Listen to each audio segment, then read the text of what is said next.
E daí, como que eu vou estar descrevendo a ausculta pulmonar do meu paciente, né? Então, quando eu fiz a ausculta lá, auscultei os dois lados, tudo mais. E se tiver tudo normal, eu vou colocar assim, ó, murmúrio vesicular presente, que significa MV positivo, sem ruídos adventícios, ou seja, não tem ronco, não tem estridor, não tem sibilo, tá?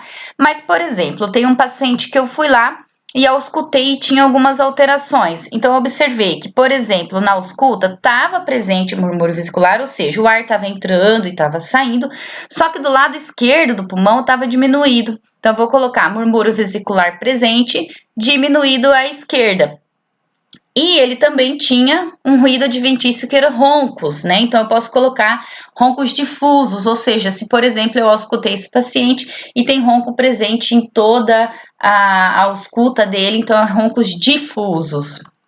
E um outro exemplo, por exemplo, auscultei e observei que estava muito mais diminuído do que o normal, porque na base já é mais diminuído mesmo o murmúrio, mas eu vi que estava muito mais diminuído do que o normal. Então, eu vou colocar murmúrio vesicular presente, porque o ar está entrando e está saindo, diminuído em bases, e também eu observei que estava diminuindo em base, mas que no ápice pulmonar tinha presença de ronco, e já na base não tinha. Então, eu vou colocar murmúrio vesicular presente, diminuído em bases e com roncos em ápice, tá? Porque se uma outra pessoa vem para ler a minha evolução, né, e ver como que tá essa questão, ele já vai entender como que tá esse paciente também.